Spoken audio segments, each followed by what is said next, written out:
Welcome, everyone, to Buddha's Center. My name is Jeff Allen, and today, once again, we're looking at Lama Tsongkhapa's great treatise on the stage of the path to enlightenment. Very excited. We've reached the section on refuge. We've kind of built up to this point where we know that there are some unfortunate circumstances because of understanding the nature of our suffering that we have to endure and will have to endure in our future if we don't do something about it. And now we get to the perfect place in the great treatise on the stage of the path to enlightenment. I won't talk too much about it now, but where we learn about refuge and the causes for refuge and why the Buddha is an appropriate refuge. And we're going to spend some time on it. And I'm actually threatening to use Panchen Sonandrapa's general meaning of perfection again. There's a beautiful section on the three jewels and so forth. And I think it might make an incredible ornament to this teaching on the stage of the path to enlightenment. Rinpoche always used it when he explained this section on refuge. And I find it to be so beautiful. So I'm going to work a little bit with Geshe Aga on it again, just to kind of refine any details that I may be missing or that may beautify it even more, right? And then I'll share that with you during this section of the Lam Rim. Not today, but that's my aim in the future. I feel like Buddhist refuge is something misunderstood and something if we have a really good handle on, it gives us a reason to keep studying and understanding why this is what we're studying and why this is an antidote to the situation at hand that, when we investigate it thoroughly and when we go through this guided meditation, we think about it and we think about it for the reason of producing a real refuge and producing a real conviction and faith that will be the basis, right? According to Nagarjuna in the Precious Garland, he says that if we look at wisdom and faith, of course, wisdom's the chief, but faith is its prerequisite. So we have to, have this kind of faith of conviction, not a blind faith. The Buddha, said never a blind faith, but we develop this faith and conviction by analyzing why the Buddha is the capital T teacher, right? And is our protector and so forth. So we'll get into that. But first, let's get into a physical posture that will allow us to set our motivation properly, clear our minds, and be in the most suitable position to engage in longer periods of meditation. When we acquaint ourselves with a posture like the 7-point Vairocana posture, more and more and more, once our mind is able to kind of catch up with our body's ability to sit still, because we've, don't have maybe some of the flexibility issues. Once we can really physically do this posture, our body will aid our mind's desire to meditate for longer periods of time without feeling discomfort, right? So anything we do, anything we're more familiar with, nothing gets harder through familiarization. Things get easier through familiarization. So we're going to get into this posture that's been taught by all of the holy beings that will help us at this stage at the beginner's level to be able to focus, and at the advanced stages to be able to engage in the practices with ease. So we get into the 7-point Vairocana posture where we put our legs into the cross-legged posture. Vajra is best. If we can't do any of those, feet on the floor is totally appropriate. We have to deal with our own physical limitations and do what we can. Second point is that we put our right hand on top of our left with our thumbs touching and our lap comfortably. Number 3, we make our back straight like a stack of coins, or the vertebrae like a stack of coins, they say. Number 4, our shoulders in a very comfortable position, allowing for our arms to almost make a bow as we comfortably put our hands in our lap. So we have our legs crossed, our right on our left, our back straight, shoulders comfortable, number 4. Number 5, we put our head slightly forward.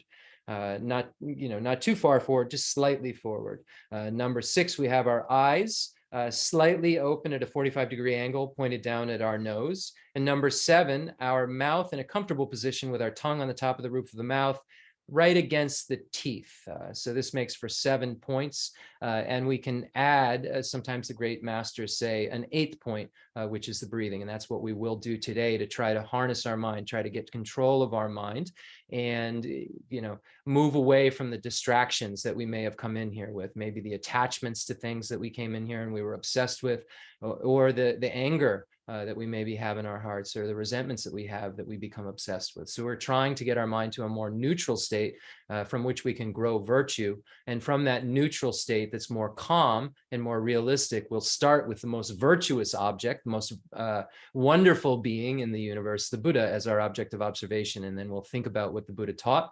and think about why we would continue to engage in this path. And then we'll get started with the teaching. Thank you again, everybody, for attending, and we'll get started. So when we're in this 7-point Vairakana posture, we're going to begin breathing in and out through our nose, breathing all the way to the top of the breath, filling our diaphragm. When you do that, you'll feel actually on the inhale, your stomach extend. And then as you exhale very comfortably, count 1. And we're going to do this for a short period of time and try to focus only on the in and out of the breath, focusing on it with your mental consciousness, focusing on that breath. What is observing the breath? My mind is observing the breath. Focusing on that breath, and then focusing on the number and making sure that your mind is tied around that object of observation. And then we'll add another one.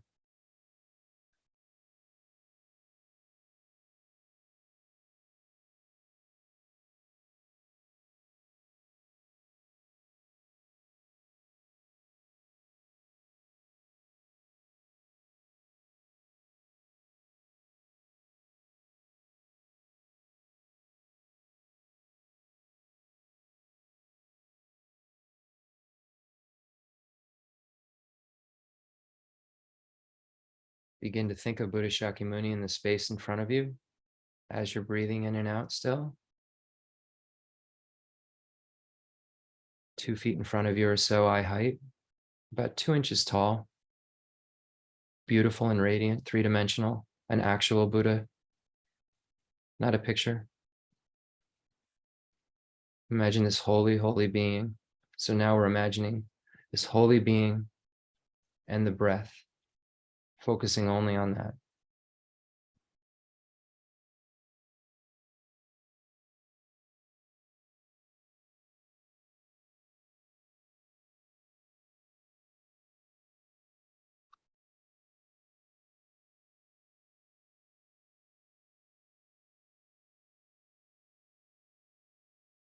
What a wonderful day it is that we can place our mind on such a wonderful object of observation, the most incredible being in the universe, Buddha, who has all excellent qualities, love and compassion for all beings.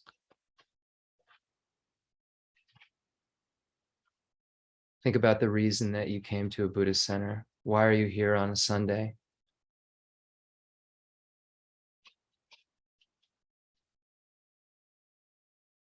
Start to think about the first noble truth, the superior truth of suffering, and personalize each and every points that we find in Lama Tsongkhapa's great treatise on the stages of the path to enlightenment about the divisions of suffering.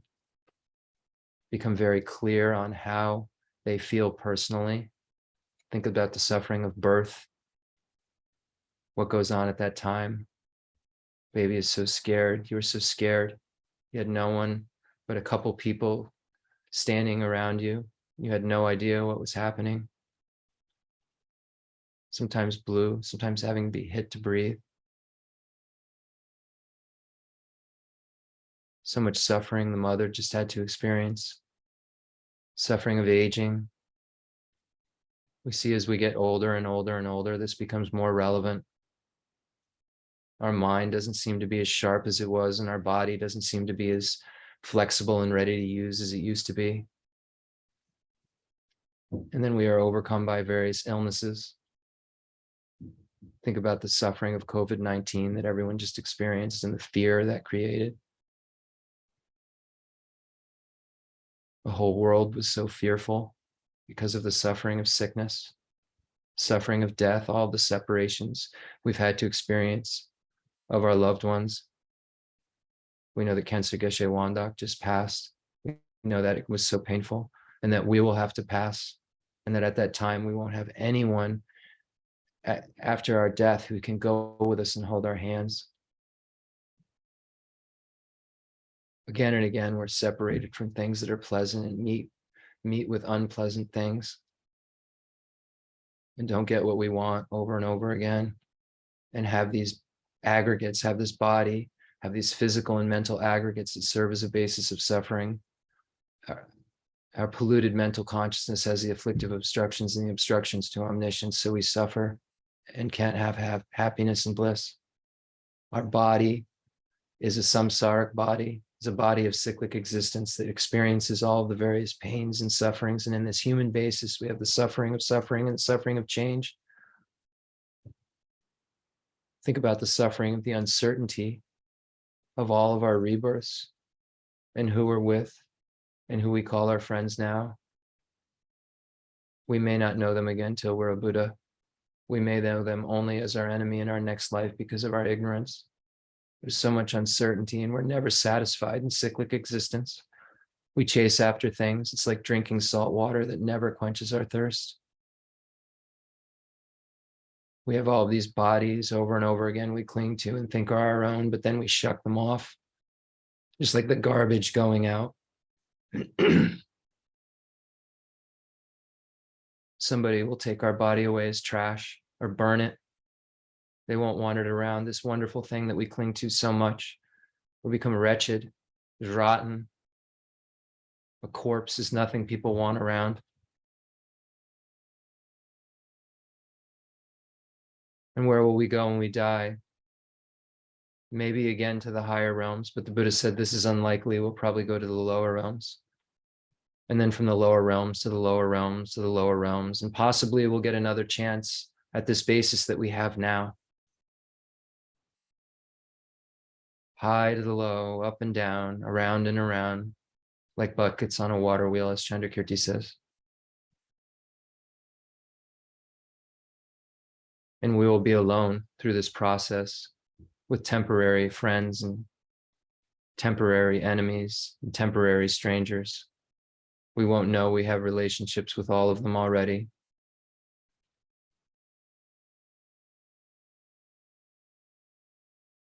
Forced again and again and again by our karma and afflictions into the various types of suffering. No matter where we are in cyclic existence, we will have this. Again and again and again. Ignorance, thinking wrong, afflictions, karma, suffering, over and over and over again. This ignorance propels us into this contaminated rebirth again and again and again, where in most cases we suffer all of the various types of suffering, suffering of suffering, suffering of change, and pervasive compounded suffering. Only a few instances may we be free from the first two, or even the first one.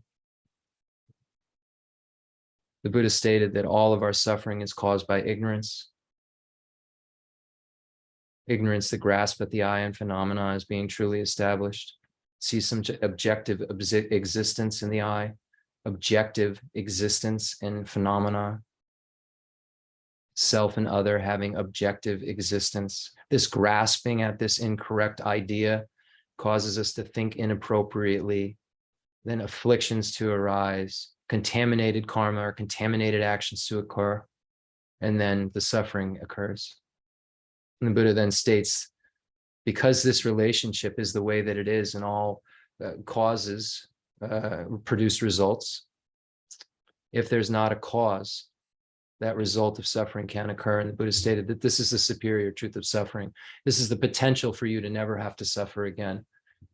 This state of being exists, the state which is a freedom from all suffering, a complete fearlessness exists. And Buddha says, I have it. I've done it. This is the superior truth of cessation. I promise this can all end. And the Buddha said, this is how you do it. This is the superior truth of path. Through relying upon this wisdom that I understood to be the antidote of the origin of suffering, you too can be fearless and free. So we feel so good and so happy that the Buddha has given us a solution. All of these sufferings are unnecessary. We have a way which is out of this prison of cyclic existence. And then the Buddha gives us some more information and says, well, think about others too. And if you can put others' needs before your own and you become a bodhisattva, then you can achieve the final realizations that I've achieved through the motivation of the immense love and compassion that has as its object of observation every single sentient being without exception, coupled with the wisdom realizing emptiness and the understanding of the nature of reality, you can become an omniscient, reliable guide. So then you begin to think about this. Think about your friends and all the experiences of suffering that they have and will have to have. Every single one you've become so personally aware of because of the first noble truth. You think about them in relation to everyone you care about so greatly, how they will be stripped from your life and you won't be able to help them on their journey. Think about the strangers. Think about people that you may not even know the names of, and try to relate to those beings and think about their sufferings. Think about the mislabeling we do when we say enemy. When we think about beginningless time and we look at the various teachings on bodhicitta, we recognize that we've had every single relationship with every single sentient being that exists. Every one of them has been so kind to us, has been so loving to us, has taken care of us in our greatest time of need.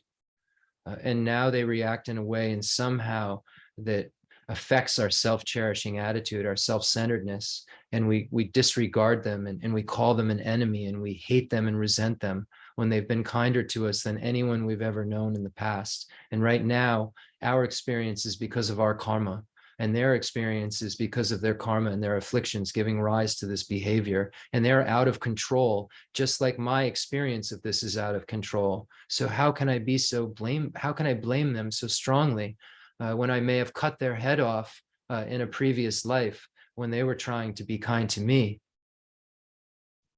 So we start to shuck off this label enemy and recognize that it's not a realistic label. It's an ignorant label. It's a label that hasn't analyzed sentient beings. It hasn't properly analyzed friends, enemies, and neutrals in the section of equanimity before we get to the 7-point cause and effect for realizing the mind that aspires to enlightenment.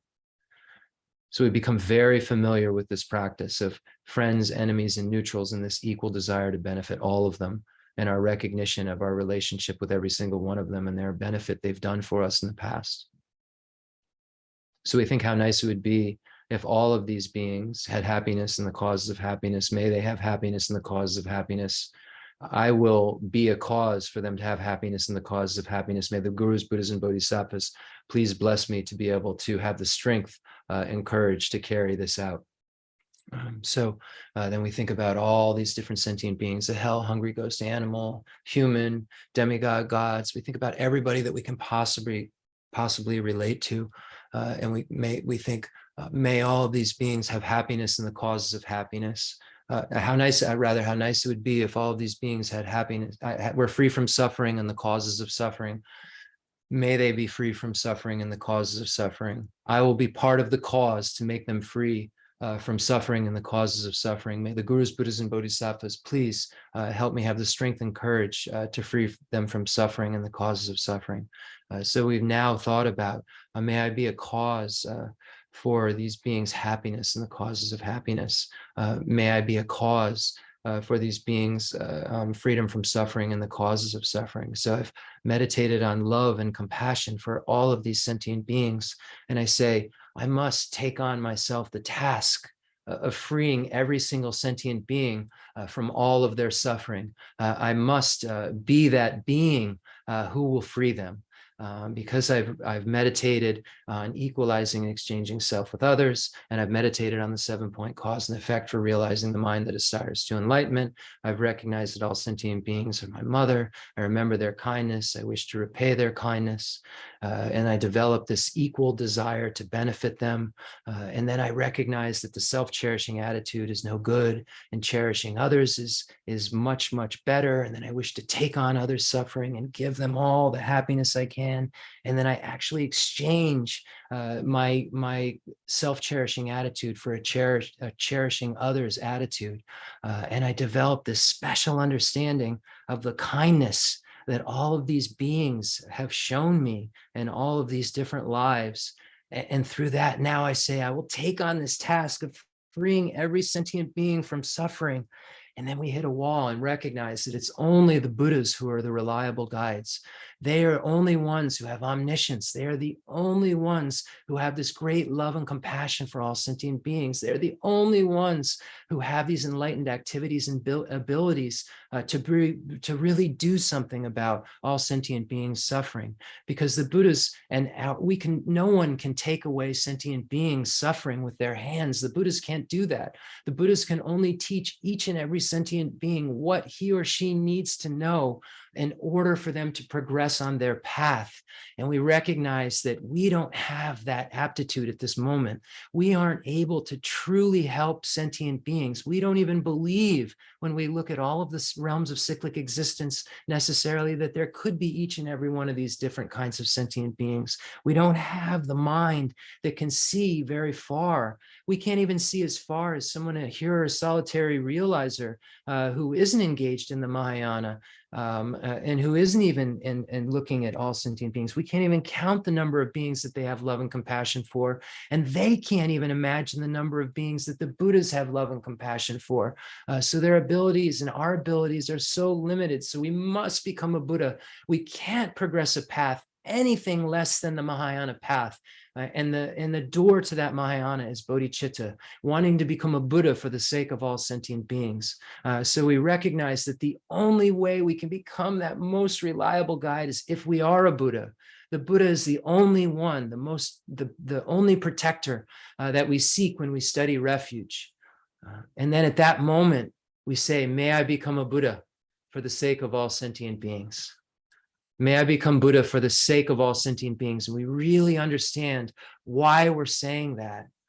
Because to fulfill all of our own needs, we have to become a Buddha for the sake of all sentient beings. To fulfill all others' needs, we have to become a Buddha for the sake of all sentient beings. And how lucky we are that we have this path in front of us. We have these clear commentaries and texts. We had Khenser Geshe Wanda for so many years expressing the pure Dharma, and now we can carry it on and hear it through various teachers and so forth. We're so, so lucky. May I become a Buddha for the sake of all sentient beings. May I attend this teaching today to become a Buddha for the sake of all sentient beings. May I listen and express the Heart Sutra to become a Buddha for the sake of all sentient beings. Everything that we're doing, maybe I listen to this teaching, I'm only doing this to become a Buddha because this is the only way I can really, really be free and free others completely. So we have this sentiment in mind. And with that idea in mind of wanting to become a Buddha for the sake of all sentient beings, imagine that all of the gurus, Buddhas and Bodhisattvas are in the space in front of you. Imagine Khenser Geshe Wandak. Imagine His Holiness the Dalai Lama. Imagine every holy being you can imagine. Lama Zopa Rinpoche and Geshe Aga and Demalocha Rinpoche, just all these holy beings, Thich Nhat Hanh, anyone you can think of that you know has expressed this pure Dharma, and imagine that they're in the space in front of you and they're so happy. All the gurus, Buddhas, and Bodhisattvas are so happy that you're doing something virtuous that will make you become a Buddha. The gurus, Buddhas, and Bodhisattvas only care about one thing, and that is your infinite happiness and freedom from suffering. And we're doing this. We're doing this. So they're so happy. Now imagine that you have invited, and you can imagine you have infinite hands that have pulled all sentient beings that are not Buddhas around, right? And imagine that you've brought all these sentient beings around that are not Buddhas, and they're here to hear this teaching. They're here to recite the prayers and so forth. And all the gurus and Buddhas and Bodhisattvas just suddenly become so full of bliss because they recognize that all sentient beings are finally assembled in one place. There's no quarrels, there's no attachment. We're all just here in order to become Buddhas, in order to hear the holy Dharma, in order to have our minds saturated with the only thing that can give us complete freedom from suffering and infinite happiness. So the gurus, Buddhas, and Bodhisattvas, one goal is for us to have freedom from suffering and infinite happiness. So they're all so pleased, and just immense bliss just goes over the entire merit field. Imagine that ourselves and all sentient beings have a white Om on our crown, a red Ah at our throat, and a blue Hum at our heart. So we imagine this, and then imagine that all the gurus, Buddhas, and Bodhisattvas, because of the bliss that they're experiencing, start to emanate light rays and nectar in the color of white. And those light rays and nectar turn into the syllable Om and shower and snow down on us, Om seed syllables, and dissolve into our crown and all sentient beings' crowns, and purify our bodies. Next, we imagine red light rays and nectars that turn into red Ahs, showering down on us from the bliss of the merit field, and going into our throats and purifying our speech. We imagine blue light rays and nectars are coming from the bliss of the merit field and turning into hum, blue hums, dissolving into our hearts, and purifying our minds. So we imagine, and all sentient beings' minds. So we imagine that Om Ah Hum, Om Ah Hum, Om Ah Hum is showering down in the white Om, red Ah, blue Hum, and purifying ours and all sentient beings, body, speech, and mind. And with this visualization in mind and the bliss and happiness you see of all the gurus, Buddhas, and Bodhisattvas, Rinpoche looking over us, being so happy we've carried these precious teachings on, we begin with the Heart Sutra.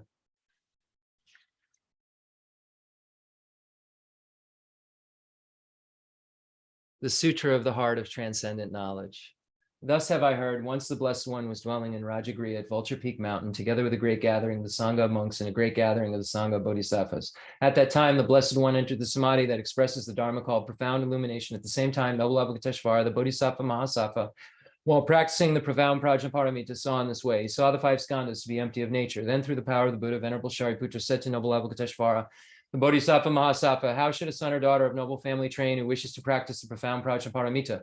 Addressed in this way, Noble Avalokiteshvara, the Bodhisattva Mahasattva, said to Venerable Shariputra, O Shariputra, a son or daughter of noble family who wishes to practice the profound Prajnaparamita should see in this way. Seeing the 5 skandhas to be empty of nature. Form is emptiness, emptiness also is form, emptiness is no other than form, form is no other than emptiness. In the same way, feeling, perception, formation, and consciousness are emptiness. Thus, Shariputra, all dharmas are emptiness. There are no characteristics. There is no birth and no cessation. There is no impurity and no purity. There is no decrease and no increase. Therefore, Shariputra, in emptiness, there is no form, no feeling, no perception, no formation, no consciousness, no eye, no ear, no nose, no tongue, no body, no mind, no appearance, no sound, no smell, no taste, no touch, no dharmas, no I, dhatu, up to no mind, dhatu, no dhatu of dharmas, no mind conscious dhatu, no ignorance, no end of ignorance, up to no old age and death, no end of old age and death, no suffering, no origin of suffering, no cessation of suffering, no path, no wisdom, no attainment, and no non-attainment. Therefore, Shariputra, since the Bodhisattvas have no attainment, they abide by means of Prajnaparamita. Since there is no obscuration of mind, there is no fear. They transcend falsity and attain complete nirvana. All the Buddhas of the 3 times by means of Prajnaparamita fully awaken to unsurpassable, true, complete enlightenment. Therefore, the great mantra of Prajnaparamita, the mantra of great insight, the unsurpassed mantra, the unequal mantra, the mantra that calms all suffering should be known as truth, since there is no deception. Prajnaparamita mantra is said in this way. Deyada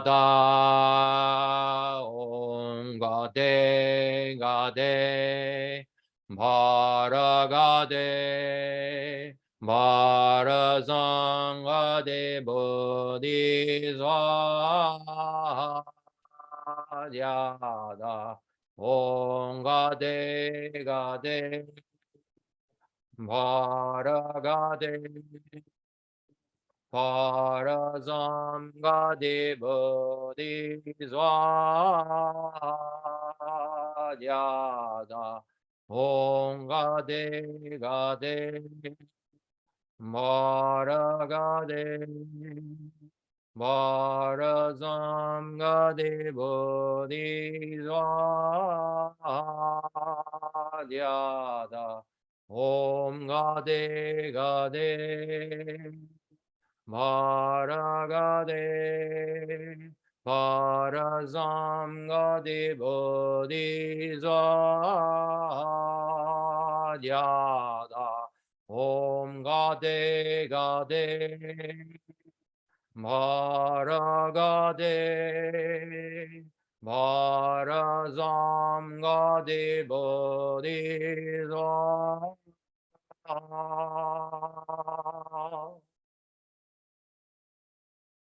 Thus, Shariputra, the Bodhisattva Mahasattva, should train in the profound Prajnaparamita. Then the Blessed One arose from that samadhi and praised Noble Avalokiteshvara, the Bodhisattva Mahasattva, saying, Good, good, O son of noble family, thus it is, O son of noble family, thus it is. One should practice the profound Prajnaparamita just as you have taught, and all the Tathagatas will rejoice. When the Blessed One had said this, Venerable Shariputra and Noble Avalokiteshvara, the Bodhisattva Mahasattva, that whole assembly in the world with its gods, humans, asuras, and Gandharvas rejoiced and praised the words of the Blessed One. ngala jube ne jo damba ne nguje du ju nga yi du do jen zhu ba bo la ma yi bu jin zi ne zo gang zhuo zo la sha ze lo aga samara de shandara samara ve aga samara de shandara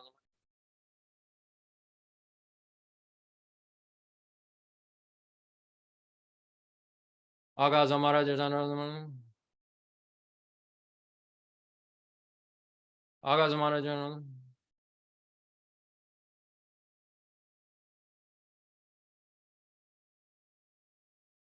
aga samara da janara samara yame ya da onga de gate parasangati buddhiso baba gonje sanji gaye de medoji je loba doji mebo doji jewa doji jagi baji medo beje danji je dingori zo geren don ja je je wa da medo nu be jen dan de wa da ton ba jon jin bon zon zon jo ji da ji de jan den da de le jo.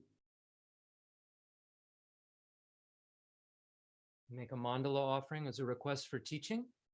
Again, imagine all the gurus, Buddhas, and bodhisattvas and all sentient beings around you. Fundamental ground is scented with incense and strewn with flowers, adorned with Mount Meru, the four continents, the sun and the moon. I imagine this is a Buddha land and offer it. May all sentient beings enjoy this pure realm. Holy Lamas High, wrap the sky of your Dharma bodies in massive clouds of knowledge and love, and let them pour upon the earth of your disciples as we are ready, a shower of rain, the teachings deep and wide.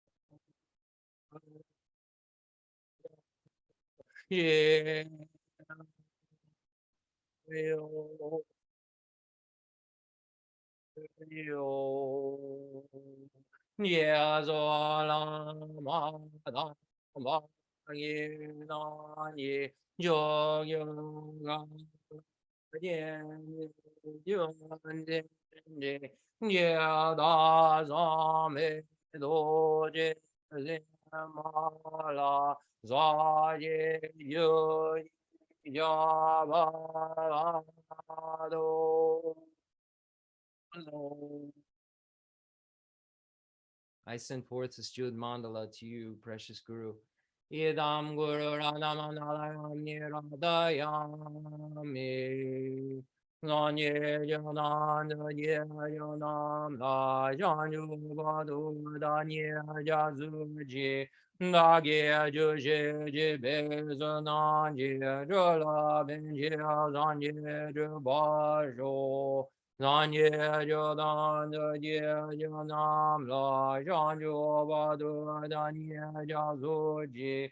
Dagi ji ji ji be zan ji la ben ji zan ji ju ba jo zan ji ju na de ji ju nam la zhan ju ba de da ni ja zu ji Dagi ji ji ji be zan ji la ben ji zan ji ju ba jo.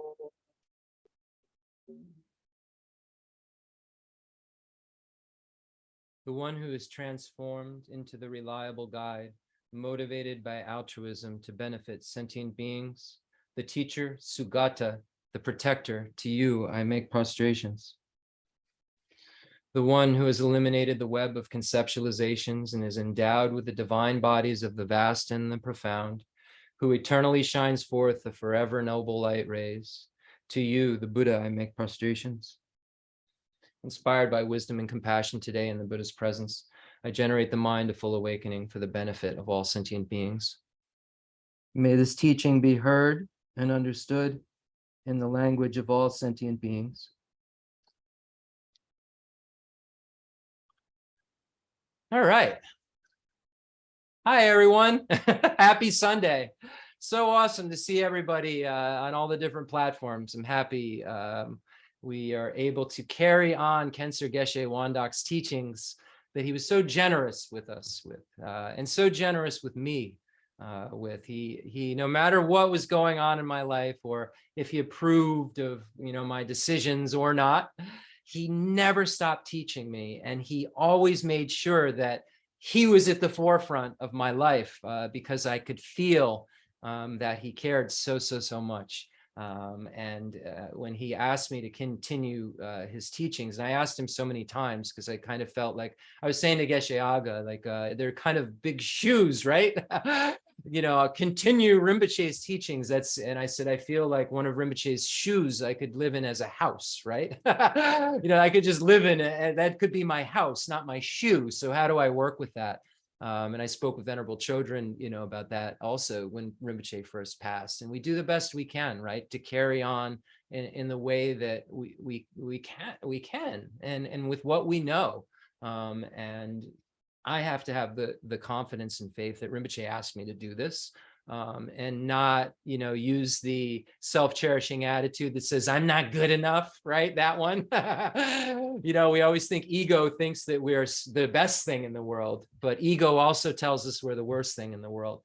So, if you can help someone and in some way, share the Dharma with someone, and it's the real Dharma, and it's qualified Dharma, do so. Don't proselytize. Don't try to, convert anyone, and Rinpoche never would try to do that, but he was always somewhere there if you wanted to find those teachings. And I feel so happy that we're doing this now. So we've been looking at Lama Tsongkhapa's great treatise on the stages of the path to enlightenment. What a beautiful text. And the more and more we look at it, the more we see how skillful Lama Tsongkhapa is in the presentation. And as we round it, time and time again, as we read it, the first time, the second time, the third time, and as the, years pass, 5 years pass, 10 years pass, the reading of the simple parts of the book becomes so complex because you start to see how all other things are interwoven in there. But Lama Tsongkhapa spoon feeds us this in a very gradual manner. There's some neat things that I'd like to point out today about that. So Lama Tsongkhapa brings us through, as we have gone through the outline, right? The greatness of the teaching's author, in order to show us that it's from a noble origin, right? So we talk about Atisha and we trace it all the way back to Buddha Shakyamuni. We talk about the extensive deeds lineage. We talk about the profound view lineage. And we show that Lord Atisha is, who we would consider, at the root text, the lamp for the path to enlightenment. But at a greater way, Lama Tsongkhapa says that the Abhisama Alamkara is really the basis, but the root text is Atisha's lamp for the path to enlightenment. So we learn all this amazing stuff about Atisha, and then we hear all this amazing stuff about the greatness of this teaching that we have been presented with in the Lam Rim, the stages of the path to enlightenment that show us how, nothing the Buddha taught was ever contradictory. Everything was taught for us to practice.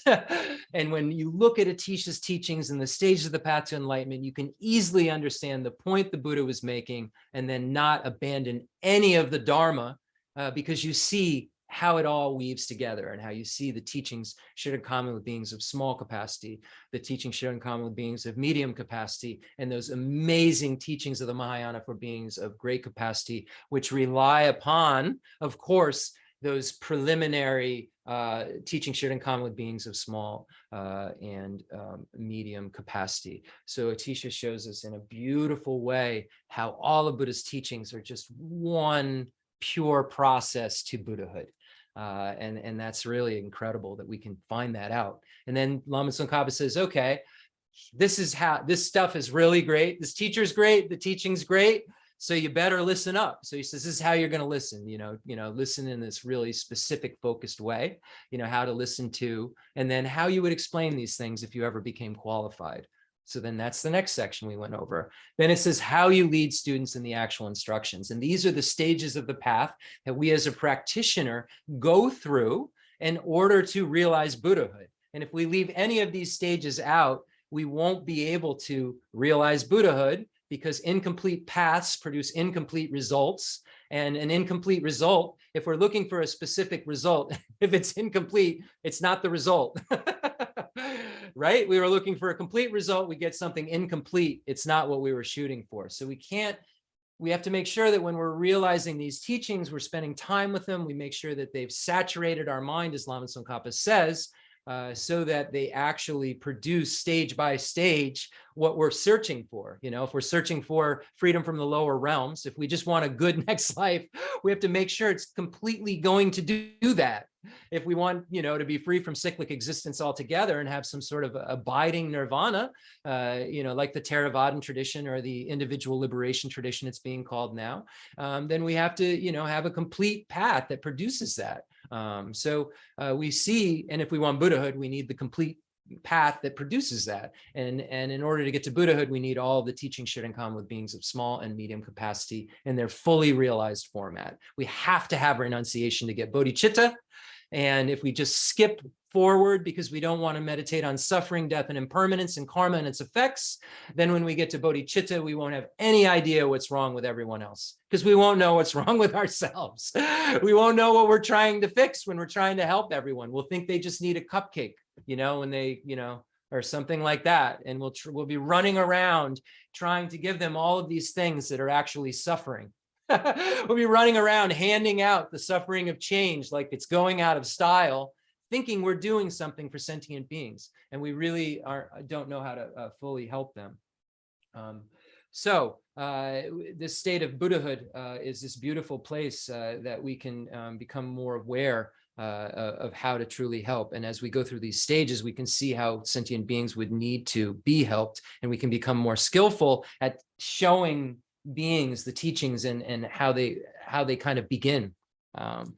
So we get to this first topic of reliance on a teacher. We know if you want to learn anything, you need a teacher. The foundation of all of our excellent qualities is a teacher. And if we want to learn something well, do we go to an expert or do we go to someone who kind of knows it? No, we go to an expert. We don't go to someone who's read a stanza or two and they've just sat at home thinking about it and trying to interpret it. We want a great scholar who's going to be able to show us what? A complete path, not an incomplete path. Because people who aren't scholars, people who haven't looked at all the details, miss details. And it is the details, when we look at cause and effect, check the empirical world out.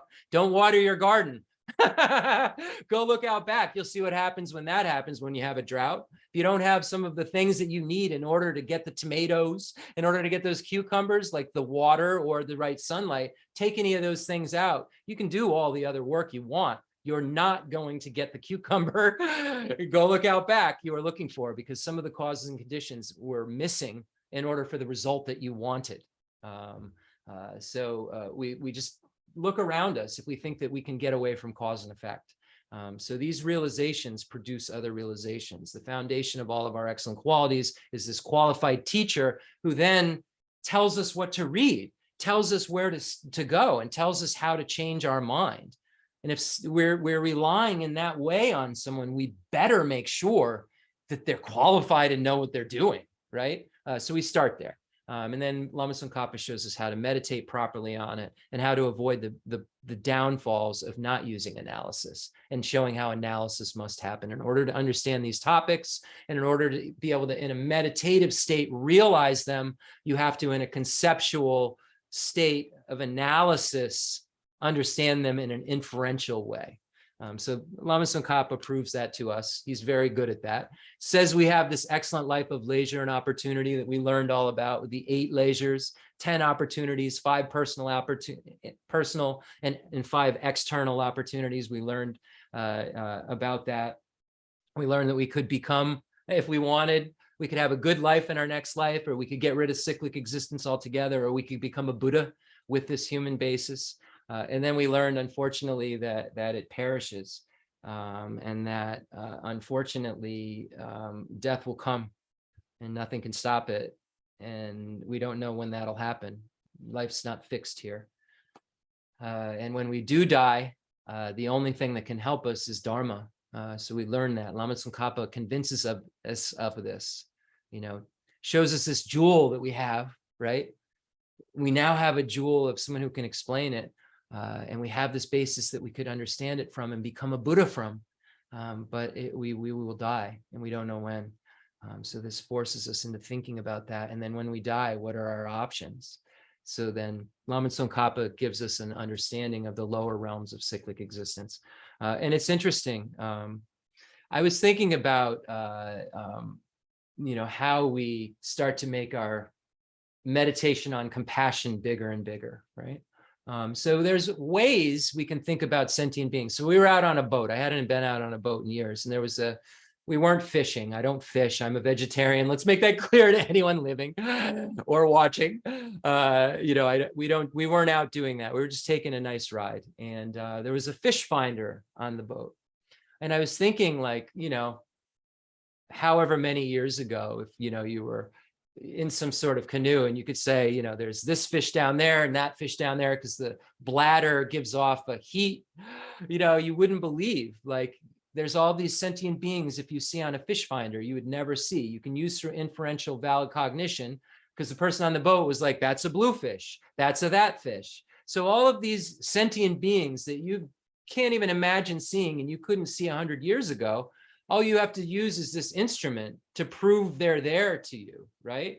So we see human beings' awareness of more beings becomes bigger and bigger and bigger every day. We find more species we didn't know were there. We find so many new things out. So my point of this is to please keep an open mind when you're reading about the lower realms of cyclic existence. We have the hell, we have the hungry ghost, and we have the animal. We can see the animals and we know the various depths of suffering that have to occur. Think about the varieties of experience just in the animal realm.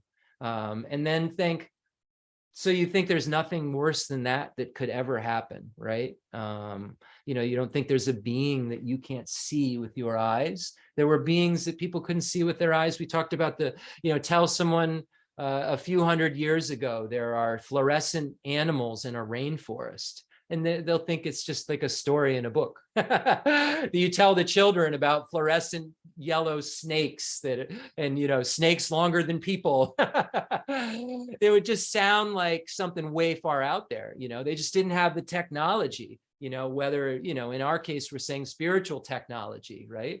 Maybe later mankind in our realm will come up with instruments that can even see hells and hungry ghosts. But then there's spiritual technology, right?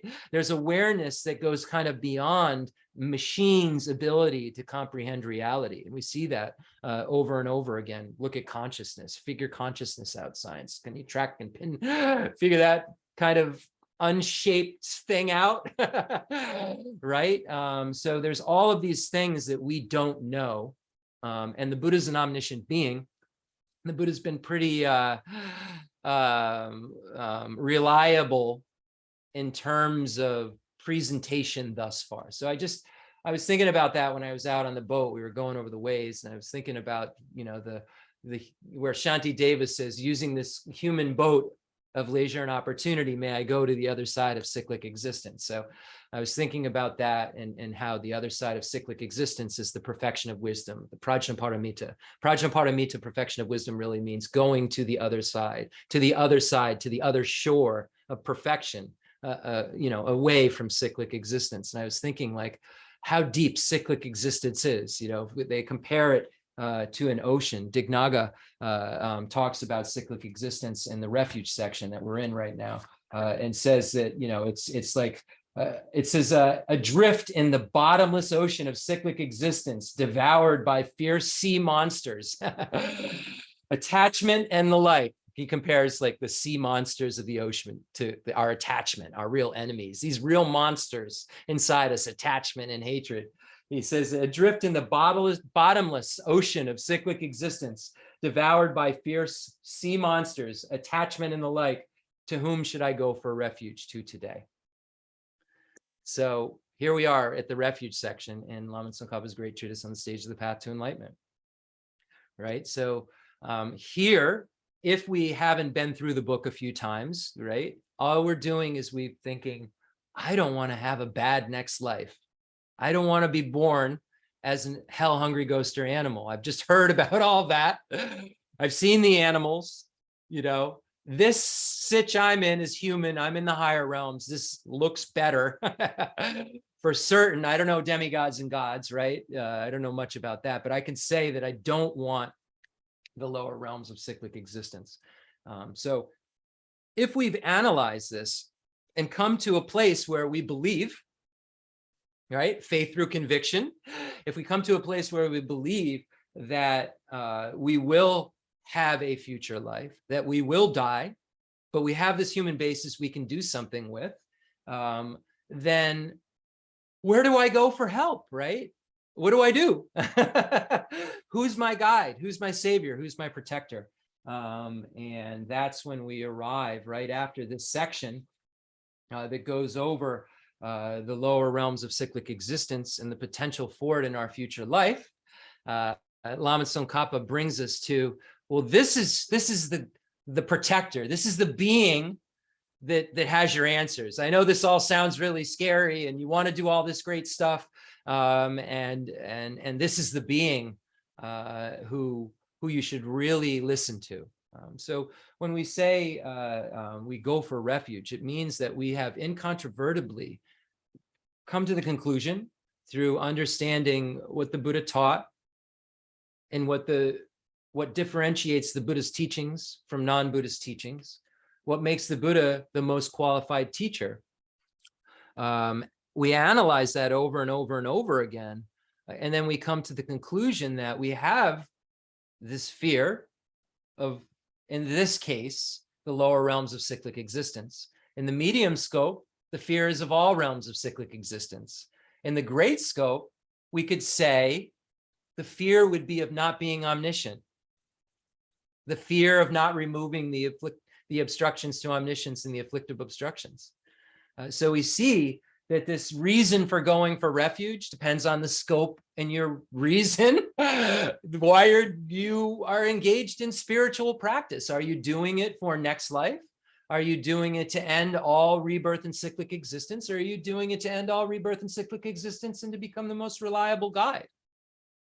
So that's the real question. So we start with this going for refuge, and it says that it's the means for achieving happiness in your next life. So the reason it starts there is we know that when Kensur Geshe Wandak always taught us, right? The teachings shared in common with beings of small capacity show us how to be free from the lower realms of cyclic existence. How do we do that? We go for refuge, A. B, abandon the 10 non-virtues and then acknowledge our downfall. So we're at the first part, okay? So it says, relying on the means for achieving happiness in the next life. So the reason Lama Tsongkhapa puts that right there is because we're talking about the small scope where we don't want to be in the lower realms of cyclic existence. So this being is going for refuge because they have a renunciation, a desire to definitely emerge, in this case, from the lower realms of cyclic existence. So they need to find out how to do it. They need to find the most reliable being to show them how to be free. So then it's interesting. We read now from Dignaga's commentary on valid cognition about that one stanza that Geshe Dorje Damdu does such a, I can't even believe, amazing job of explaining the entire Buddha's life story through one stanza. And we look at it and it says, the one who's been transformed into a reliable guide. It means the Buddha wasn't always a reliable guide. Buddha was transformed. The Buddha was just like us. The Buddha had Buddha nature, had a mental consciousness that could proliferate, could mature. And the Buddha had a mental consciousness that was empty, just like us. We see in the previous life stories of the Buddha, the Jataka tales, all the times where Buddha was around as, that consciousness that, the Buddha we know of had previously, this moment's consciousness, the previous moment's consciousness, previous moment's consciousness, this life, from the, from the Bardo to the previous life to the Bardo, right? Previous life, previous life, previous life. We look at, until Buddha was Buddha, Buddha wasn't Buddha. Buddha wasn't the reliable guide. Buddha might have been a good guide because he was a bodhisattva. In the Jataka tales, we see all kinds of great guidance, but not the teacher yet with a T, not the most reliable guide. Because even bodhisattvas who have obstructions to omniscience can't help every sentient being in a complete way. Even the bodhisattvas on the 9th and 10th level. They have to become a Buddha. That's why they don't stop on the 9th level. The Buddha transformed. The Buddha didn't stop. And where in the life story do you see Buddha not stopping transformation? Well, look at what happens. Motivated by altruism to benefit sentient beings. So Dignaga says, okay, what does that mean? So Buddha Shakyamuni realized that as a prince, he could do a lot for the world that he knew around him, for the kingdom that he knew around him. But he also knew there was a lot of suffering. There were a lot of wars going on, and there were a lot of people that were being harmed. And there was a system of caste system that didn't make any sense. And there were so many people that, hold on one second. Let me see if I can make this happen. Share.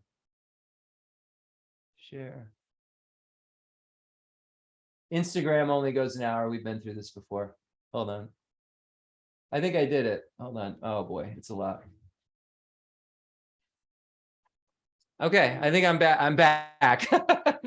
So Buddha Shakyamuni in the life story, we look at that he's the Prince Siddhartha.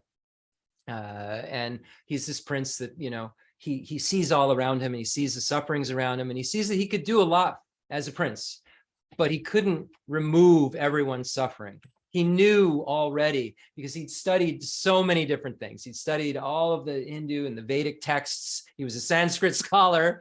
He knew so much. He was already a very high level bodhisattva. He may have been acting like he didn't know, like, oh, so there's an old man, or he may have been teaching the person driving the chariot about birth, aging, sickness, and death, and the greatness of being a monastic and so forth. But if you look at the actual Buddha Prince Siddhartha, he was a genius. The reason he leaves the palace is because he knows he doesn't have an answer for everyone. He can't make everyone happy. He's a bodhisattva. He's already vowed to become a Buddha for the sake of sentient beings. And he is seeking out the most qualified way that he can possibly do this, right? And he wants everyone to be happy, and he doesn't have any bias, right? He doesn't it's not just the Shakya clan. He wants to be happy. He wants everyone to be happy, and he sees limitations as a prince to do that. So he leaves to try to find answers. He seeks out the first teacher. He goes to 2 different teachers in this process. I'm going to give a shortened version of this. He goes to the first teacher, who's got a very, very high level of realization, not the highest in the world, but very, very high level of realization. Buddha gets to that very high level of realization in terms of concentration levels, and then says, hey, teach me more. I'm kind of peaked out here. I haven't learned how to help everyone yet. And then the teacher says, no, I've taught you everything. And the Buddha said, I'm sorry, I have to leave. Then the Buddha goes to the being who has the highest realization. He's reached the peak of existence in terms of concentration, the highest being that's known right around, who can give him the answers. And he studies with him for a period of time and very quickly achieves the same exact realization, same level, peak of cyclic existence that this being has. He knows he hasn't ended samsara. This being thinks that they have, by the way. This teacher says, no, this is all there is. This is nirvana. We've reached it. And the Buddha realized that there was actually a delusion going on. That being was still in cyclic existence, and that many meditative concentrations look like nirvana, feel like nirvana, smell like nirvana, but aren't nirvana, are not cessation, and are just part of cyclic existence, are impermanent in terms of that state, and then will, because of the pervasive compounded suffering, transform that being's consciousness into a lower realm another time later. So the Buddha realized through his huge amount of wisdom and the bodhisattva trainings he had done that something wasn't complete. So Buddha leaves, spends 6 years, right, investigating reality, doing experiments on himself, on his mind, with all of these tools of samadhi and all of these things that he has to work with, all of these bodhisattva trainings. And now the Buddha spends 6 years and becomes the teacher, because he realizes the final truth that no one can debate. He realizes the middle way consequence view, that since Buddha said it, really no one's been no one's really been able to negate it. And that's what Buddha was about. The Buddha was about the highest truth. And if you negate it, then I'll become your student, right? And the Buddha realized this ultimate truth and the ultimate reason that we suffer, and realize that all of our suffering had a cause. The cause was our ignorance, this grasping at the self and phenomena as being truly established, and then realize that from that grasping, our self-cherish attitude happened, and that self-cherishing attitude turns us into these selfish grasping monsters that have to swirl in cyclic existence over and over again. And that we could get to the point of complete bliss and omniscience through a path that not only was a wisdom, but also cared for others more than oneself. So the Buddha started, because he started out of compassion, he left the palace because of love and compassion. So the wind pushing the wisdom was love and compassion. That's why he became a Buddha. So that wind of love and compassion mixed with the emptiness wisdom pushes this being into Buddha. And what a Buddha is an omniscient being. So now you have someone who's a know-it-all, a real know-it-all, but also cares for everyone in an unbiased way, and doesn't seek out any other kind of glory other than your happiness and freedom from suffering. That's the Buddha's glory. That's the Buddha's main objective, and that's what really jazzes up the Buddha. We get jazzed up by all these things that we chase after. The Buddha gets so happy that other sentient beings could not ever suffer again and have a complete state of bliss. So then the Buddha, because of finding and becoming the ultimate teacher, so we see teacher, and then it says Sugata, goes to bliss. Sugata means the one gone to bliss. So the Buddha is free from suffering and has infinite happiness, infinite bliss, because he's combined wisdom with infinite love and compassion. So there's this infinite bliss that the Buddha achieves. And then it says, and protector. So now you're my refuge, because this makes sense now. You've done exactly what I need to do without error. Others haven't been able to do it. Others have incomplete paths. I'll follow you, not blindly. There's no blind faith going on here. This is in complete investigation that you've done. And you say, this makes sense to me. Look at what the Buddha did. Look at what the Buddha realized. He alone teaches the Four Noble Truths. You don't find this presentation. So this is where you end up. And it's not in some sort of way to it's to prove to your mind what you should be learning. It's not to say, oh, this is better than that one. No, it's to try to find out where the truth is. Like Chandrakirti says, these debate texts and all these things aren't meant to offend anyone. They're meant to get it at truth. If because getting there rips your view apart, don't blame me and say I have some kind of bad motivation. I'm looking for truth. If the truth, dissolves your view into thin air, don't get mad at me, right? I don't control the truth. I didn't tell the truth what to do. So when we're looking at these things, I was talking to somebody the other day that I've been conversing with on TikTok, and I was saying, please don't, misunderstand my excitement. And I come from a tradition of debate, and really we look at these things very, very closely. And I question everything. And he did that right up to the last few months of Rinpoche's life. I was saying, well, Lama Tsongkhapa said this, I don't know, debating with him. And he would debate back and show me I was right. I didn't know. You were correct, sir. It was worth a try, though, right? It was still worth a try. But that's what we do. We question everything. We don't take anything for granted until we know it's definitely right. If there's any lingering doubt, say it out loud, right? Say it out loud and get rid of it or move on. Don't waste time. So anyway, we're in the refuge section. We just got done with the lower realms. Lama Tsongkhapa is showing us the causes for going for refuge. That's kind of where I started. Fear of the lower realms, fear of the 6 realms of cyclic existence, fear of not being a Buddha. You want to become a Buddha for the sake of all sentient beings. I go for refuge till I'm enlightened in the Buddha, the Dharma, and the Sangha. Through the merit I create by practicing giving and the other perfections, may I attain Buddhahood for the sake of all sentient beings. So I'm going for refuge to achieve Buddhahood. Why? I'm afraid I'm not a Buddha. I had this idea that I'm going to take on myself the task of freeing each and every sentient being from suffering. I can't do it. See how the fear, once you become more spiritually, have a bigger spiritual understanding, The fear is different. First, it's the fear that you're going to go to hell or something, right? Then it's the fear that you'll have to experience even this suffering of change that seems like happiness, right? In any of the realms of cyclic existence. Then you get really smarter, right? And you realize that you're scared to death of not being the most reliable guide.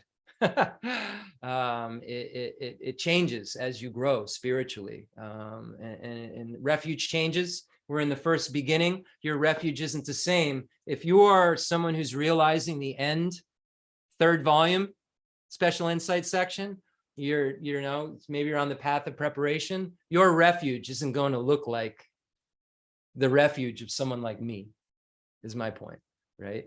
I may be going for refuge sometimes so that, like, I don't know, something trivial doesn't happen.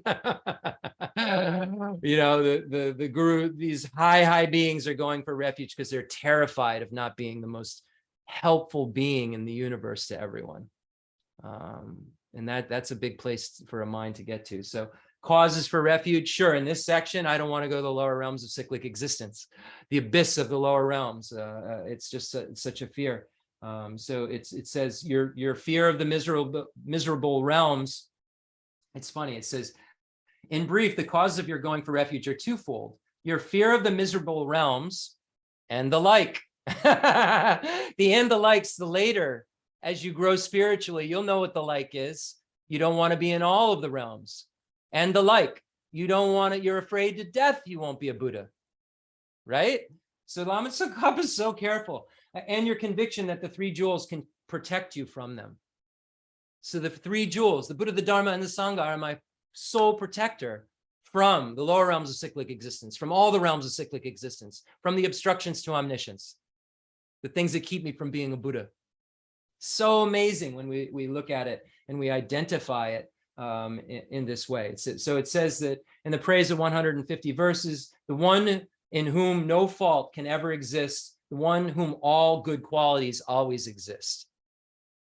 So the Buddha has no faults whatsoever and has all excellent qualities, and not just the excellent qualities of wisdom, the excellent qualities of wisdom, compassion, and power, these excellent qualities that because the Buddha cherished others, right? The Buddha was a being who was terrified of not being a Buddha and learned to cherish others more than himself. So by doing so, became omniscient, all-knowing, and all-helpful because of the loving concern that this being had. So that's a being who has all the excellent qualities, not only some of them, not a hero or solitary realizer, a being who has all of them. That's hero solitary realizers in nirvana. Are we talking about that being right now? An arhat in nirvana who's a hero or solitary? No. We're talking about a Buddha, because a Buddha has all good qualities, has abandoned the afflictive obstructions and the obstructions to omniscience. So what does that make the Buddha into? What kind of being then is this Buddha? Since they have this, what can you do for me? Okay, so you've got all these excellent qualities. You're the greatest being on earth. I'm not. How does that help me? Well, the only way I can become the greatest being on earth is if the greatest being on earth shows me exactly how to do it. Because it's only the greatest being on earth who has all the steps that are not incomplete. And also, not only that, it says the reason in the Lamrim Chemo that the Buddha is object that is worthy of our refuge has four main points. So first, Lama Tsongkhapa says that the Buddha's free from cyclic existence.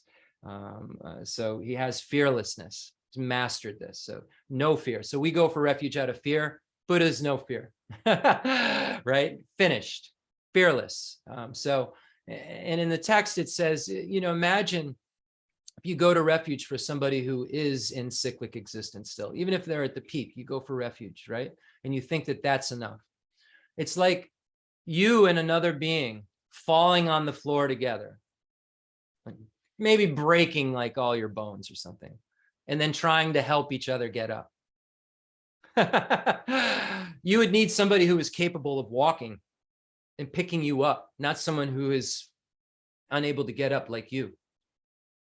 All beings in cyclic existence, if they're, no matter how realized they are, if they aren't presenting the path that the the awakened one who woke up is presented, they're presenting something that won't necessarily lead to a state of happiness. So the first reason is this being is fearless now. This being, Buddha Shakyamuni, has transcended cyclic existence. He doesn't have any part of it left. There's not a little of it lingering. He has complete fearlessness. So we're not taking refuge in someone who's incapable. Like if we were laying on the ground next to our friend with all our bones broken going, help me up. You're the only one here who can protect me, instead of yelling for the person in the other room to come help you. You're just whispering to the person, can you please help me? Can you please help me get up? That's as logical as going to someone who is in cyclic existence and doesn't present a path that has been proven to be a freedom from cyclic existence. So the Buddha, we know, based on what we study, is no longer in cyclic existence. So second, has skill, has this incredible skill because of omniscience in helping others, right? If the Buddha had no skill, it didn't matter how great someone is. If they have no skill in helping others, right? If they don't know what each and every disciple needs at that moment, they can't really help you. If a person of small capacity needs to hear the teachings of small capacity, and then I go and teach highest yoga tantra to them, even if I'm reliable, even if, I know my stuff, I don't know if they need to know that. I don't know if that could be harming them immensely. So the Buddha is very skilled and has this means in training and knows how to fulfill the needs of disciples. What are the needs of disciples? To be free from suffering and experience infinite happiness, right? Everyone wants free from suffering and infinite happiness. So the Buddha knows how to make that happen and knows how to custom tailor the path to each individual's aptitude, because we're all not on the same, place spiritually. We don't all have the same imprints exactly. So the Buddha knows what our imprints are going to do and have done, and how we made them, and what we may know, and what he or she could maybe teach us that would be a condition for that old imprint, a million lifetimes ago when we studied with a Buddha that we don't even know the name of or something, or with Kashapa. I don't know how many. I'm not good at historical math, but maybe with Kashapa, right? Maybe the Buddha knows how to connect us to that in a really special way so that we could very, very quickly understand the teachings. So the Buddha has this quality of skillful means, can present the path to disciples in a very clear way. And he in this case, but Buddhas are not, gender specific. We're just talking about Buddha Shakyamuni right now, who was he, but there's infinite female Buddhas too. We're just in that we can relate to male and female. So we'll keep talking like that because that's how we relate to our empirical world. But at some point, I mean, really, I think at a highest level, we have to have a union of masculine and feminine. So anyway, later time on that. So now the Buddha is very, very qualified and to help us, and is skilled in doing so. The next is the Buddha has great compassion. No bias. The Buddha isn't going to walk over a stranger to help a friend or push an enemy away, right? Buddha has absolutely no bias towards sentient beings. How did the Buddha get like that? Well, the Buddha started with what we learn about in Bodhicitta class, right? Started by producing equanimity. The Buddha decided that friends, enemies, and neutrals, he got rid of all those labels and just labeled them as beings I would equally help. Beings I would equally help. And then eventually they became beings who are as important as me. And then they became beings who are more important than me to the Buddha. Your happiness is the Buddha's only goal. The Bodhisattva is only interested in bringing all sentient beings to a state of happiness. That's the freedom from suffering. So the Buddha isn't like a shyster. The Buddha isn't someone who helps some people sometimes, and the Buddha doesn't care.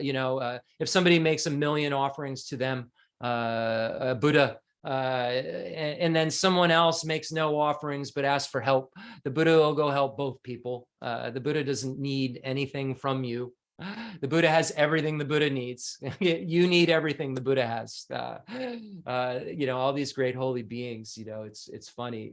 Like Kensur Geshe Wandak, when he passed away with a big box of of 20s and 5s and 1s, and he didn't need anything, right? I never seen Rinpoche buy himself anything, right? I never saw it happen. I've seen him at a restaurant buy everyone a meal, right? In the olden days, but I never ever saw Rinpoche like, oh, Jeff, can you give me a ride? I'd like to really go pick up the new, even shoes. My word, when he got to our house, he had these shoes he would not trade in.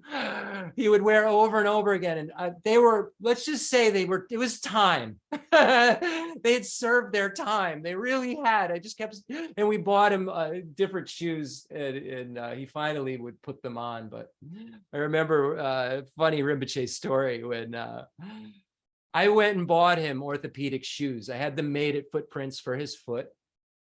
And, they were special, and I thought that I had done such a great deed, and that I was going to change Rinpoche's life, because he walked a little bit funny. I was going to fix his gait, and everything was going to be all better.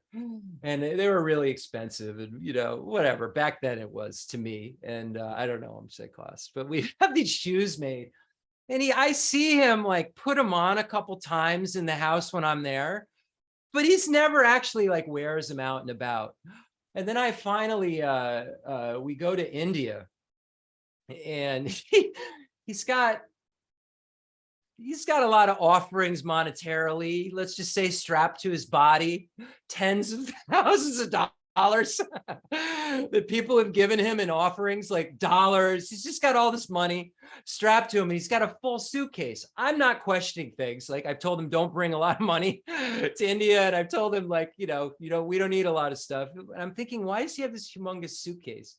So we get to India, and he starts handing out large amounts of rupees to poor people into monasteries. And I catch him in his room, and I see all this money strapped to his body I told him not to bring. And I look at his suitcase, and all the shoes, all of people who were bright-minded like me bought them, were in this suitcase full, and he just gave them away to all people without shoes in India. And so yeah, these fancy shoes were custom made for Rinpoche, and whoever else has bought Rinpoche. Maybe some of you bought them, but they all went, and Rinpoche, when we came back, we had bought some Tonka, and so that went into the suitcase, and it was filled texts and all different stuff. So we needed an empty suitcase, so it served two purposes.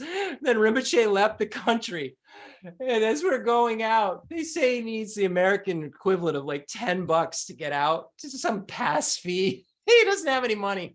I'm gonna loan it to him. Thank goodness I still had some rupees money left. I hadn't spent every single dime I had, because Rinpoche had just given away everything he had, so what a holy being he was. So you can see beings like that, they just care about everyone else. They don't need anything from you. They have great compassion. They're reliable. And the Buddha, who I believe Rinpoche, right, was an emanation of. I think of him in that context. I just can't think of him any other way. Just my misperception of him is this, large, portly, older man with, diabetes and dialysis was a good show, but I saw so much internal goodness and just so much otherworldliness about him that I feel as though it was a little tricky. Some of that other stuff he was showing in order to help us help him. But that's just my opinion. If it isn't correct, it's still allowing me to gather more virtue than believing it isn't correct. So number 4, and he's okay. So these are number 3. So number 4 is pleased. Oh, okay. So number 3, the compassion, has compassion unbiased, and number 4 is just doesn't need anything that you have.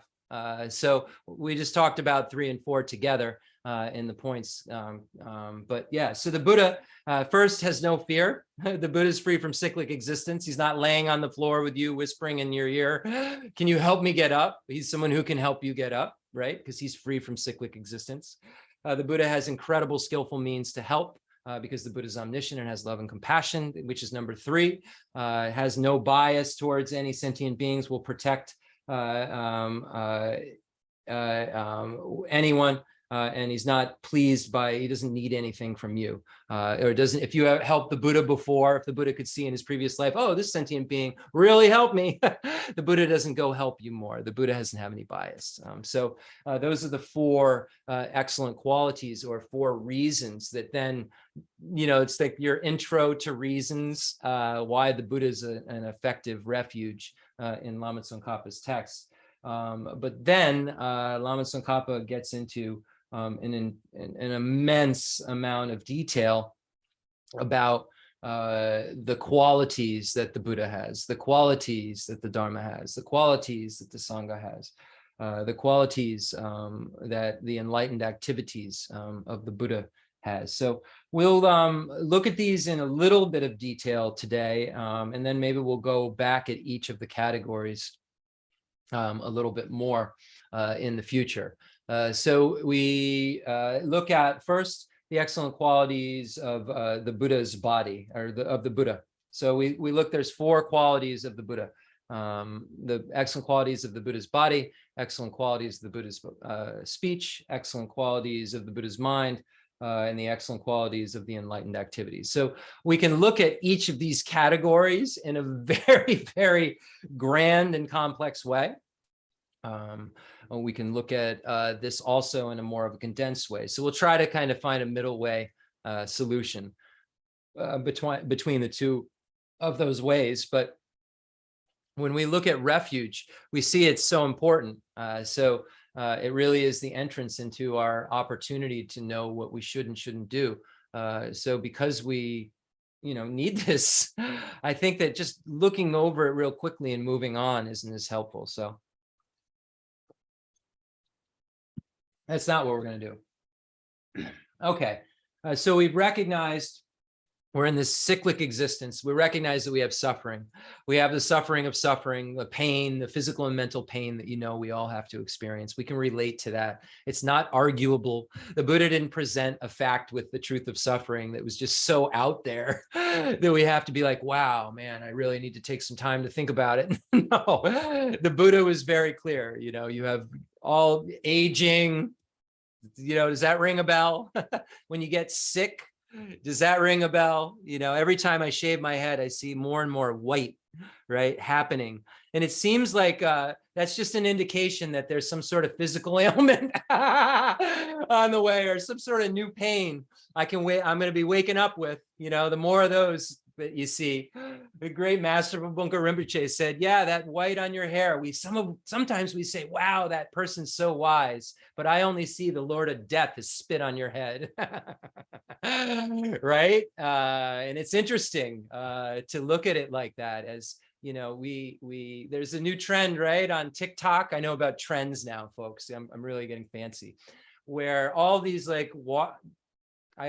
these older actors, right, who were famous during our time, right, are doing this thing, like there's some song, when I was a teenage something, like maybe even like Dirtbag or something. Anyway, it's a song that's very famous. So there are all these old actors are flashing photos of when they were teenagers and when they were like, maybe a little wild. And so they play this song, they put their current picture up, and then they flash all these pictures of old, of when they were young and how they looked, and they were a little sparkling, like Kevin Bacon doing Footloose, right? And Kevin Bacon's doing Kevin Bacon now. And it's amazing. I wanted to do a thing where I said, everybody's teaching impermanence on TikTok, right? Because that person dancing around that was Footloose, right, probably wasn't thinking about the one on the farm walking around with a pony like he does now, right? And you don't see the subtle impermanence, right? You see a little bit, your hair starts to change maybe a little, and you think, oh, this happened last night. No, it happened every moment since conception. It's been happening. We just haven't been tracking it. This aging process has been happening. And if we think about it closely, the Buddha said 65 moments of an age just happened. You just aged 65 moments when he snapped his fingers. So we're always moving closer to death, which is another kind of reality. The Buddha said, hey, you're going to die. No, I'm not. No, I won't. Like, look, everybody dies. The Buddha said, you're going to get sick. We just had COVID. The whole world went into a complete state of fear because of illness. So the Buddha said, one of the reasons you go for refuge is fear of cyclic existence. Illness is one thing that you would fear because you have to get sick. If you have this, junky, aggregates body that is contaminated, that is samsara, that has afflictions, right?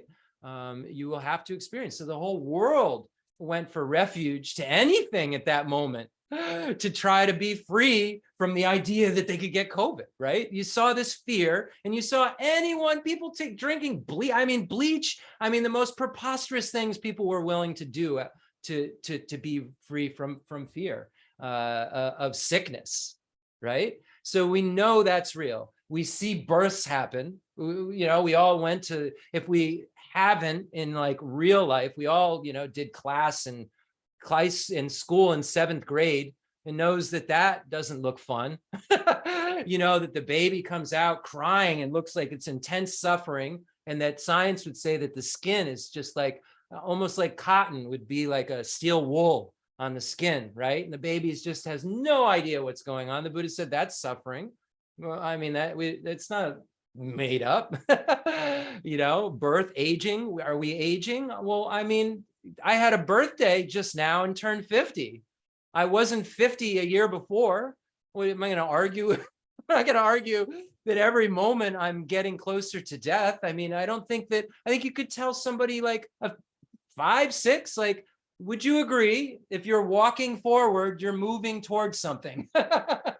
Would you agree that when the clock goes like this, if it's 1 now, it'll be 2 in 60 minutes? Everything's always moving forward. And the Buddha just presented us so many things that we could relate to in our empirical world and experience directly, that we were able to see that, yes, this makes sense to me. The Buddha is presenting things to us that can help, and isn't talking about things that are so far out there. And then when the Buddha talks about the suffering of change, and talks about happiness that we misinterpret. We chase after all of these things that we think will make us happy, but they have a self-destruct mechanism in them. Our partners die, or we die, or we're separated in some way, right? The old car, the brand new Mercedes becomes an old piece of junk, or brand new, whatever you name it, that was so special. Everyone can relate to the special thing they got that wasn't the new model next year. It even happens with phones. You get the new phone and everyone's like, this is the best phone right here. This is the best phone that exists. And then it's like a couple phones later, it's like, this thing's just so irrelevant at this point. You see the suffering change right in the iPhone, no problem. We don't have to look too hard. How many of us have been so hot? We've been out running, we go into the AC and we're like, oh, my refuge, freedom from suffering. And then you're freezing. Don't catch a cold. It's like, what am I supposed to do to find happiness? And that's what the Buddha was perplexed with. That's what the Buddha couldn't stand. The Buddha couldn't stand the fact that everybody kept suffering. It didn't seem to end. And then they died. And then the Buddha said that, looking at consciousness being beginningless and endless, they're going to be reborn and they're going to do it again. And what do I do? How do we stop this mess? This is a train wreck of suffering. What can happen? Happiness is suffering too when we look at it. And why is that the case? Because it's contaminated, because we look at the world wrong. So then we see that this being has figured it all out, not because we're like, oh, I believe him, because we look at the words in front of us and we debate it and we look at the subject is this because, the subject this is that because of this. We look at syllogisms. We prove the Buddha taught the Four Noble Truths. Others didn't. The Buddha showed what the origin of suffering is. The others didn't. The Buddha showed how our cycle of existence is perpetuated and what the antidote to that perpetuation is. And we can look at it in a logical way through cause and effect. We don't need any blind faith. We can look at that view of emptiness that the Buddha has, and you're not going to find quantum physics going to negate it. No one's negated it. That's why I'm still hanging around. Negate the view of Madhyamaka for me, right? It'll give me a lot less to do. I'll go parasailing, right? I'm going to go do other stuff. If this is all wrong, right? And if somehow there's a way to get some happiness that doesn't disintegrate and I don't have to die and it isn't suffering and all my friends don't become my enemies don't become my friends. Like if you have a way out of that whole thing, right? And you can disprove the Buddha's way out of it, then I think most of us are going to attach to that trailer hitch. But unfortunately, the Buddha negates through logic this idea that there's something that created us that's perfect, that's going to make us perfect later or happy again later. We'd have to be perfect now. Causes are and results are concordant with causes. The Buddha negates the fact that it's not in our hands, that it's in something else's hands. Something else's hands that's perfect could only make perfection. It would have to be as distorted as me to make me, or have distortion like me to make me. I can only make me. What do I want to make me into? My mind has the nature that it's empty. I can be anyone I want to be. Really, when they told you that when you're a kid, you can be anything you want to be. Well, kind of, but within the scope of spirituality, you can be perfect. There's nothing more than perfection. You can be anything that you want to be, and you can shape this mind. The Buddha said that this mind is like gold. Say you had a demon, right? Statue of a demon, some negative thing made of gold. Our mind's like that kind of right now. It's like a demon. Our self-cherishing attitude leads us here, leads us to fight, leads us to yell, leads us to love too much, that isn't even love, it's just attachment. It makes us think our things are our things. And if you touch my things, then I'm going to freak out, right? Like we have all of this misconception that this swirls all around us all the time and causes our suffering over and over and over again. And the Buddha has realized that this is, this kind of immaturity that we have happen over and over again is because of this attitude that grasps that reality incorrectly and then believes that this I truly exists as Jeff. There's an inherent Jeff that'll never be anything but Jeff. Jeff's going to defeat the world. And by grasping at this I become very impressed with myself and attached to myself, and I push you away. I think of you as other, and I think of you as enemy, you as friend. That's a stranger over there. I'll walk over them to get to my friend. I'll probably help them before my enemy. And if I get the right opportunity, hopefully I can bring great harm to my enemy. That's how we normally think. And it just brings us to more and more suffering. The Buddhists don't think like that. The Buddha has this excellent quality of having realized the way to freedom and the freedom from even these happinesses that seem to blow up in our face all the time is to stop what causes the explosion. And the Buddha said the explosion of dissatisfaction and lack of happiness is caused by the misperception of everything around you. I believe everything inherently exists. This is an inherent friend. This is an inherent enemy. I don't see the karma that's taking place where this being is under the control of their karma and acting in a certain way.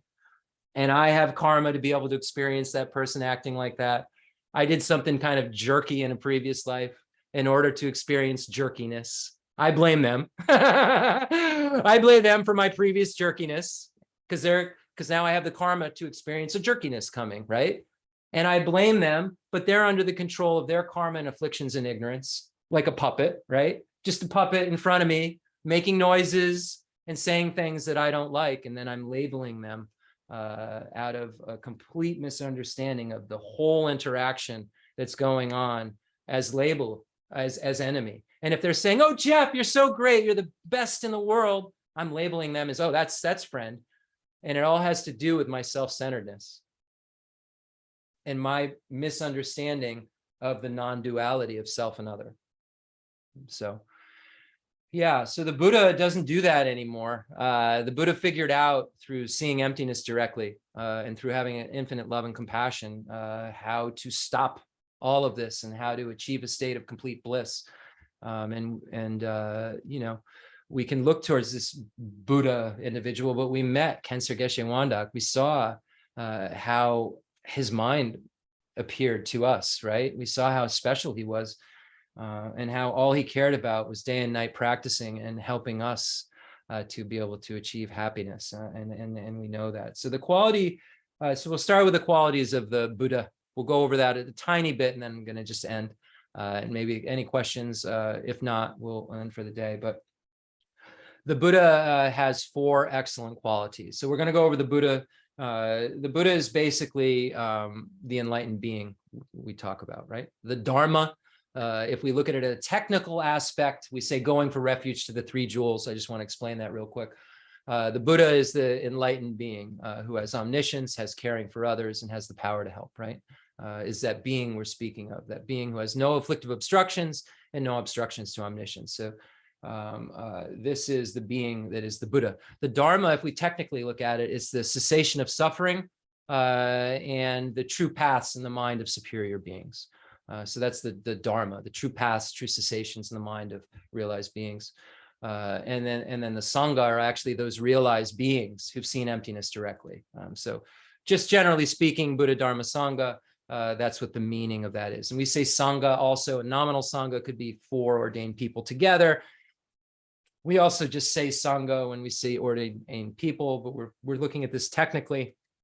And then in the West, we say Sangha, and I don't know, we just do. We say it's a group of practitioners that are together. I don't know, I think we wanted to feel part of, so I don't mind it. I'm just being a little funny right now. But if you look at technically Sangha are beings that have seen emptiness directly. And I think it's interesting that the way, and maybe it's other countries, this is just my opinion.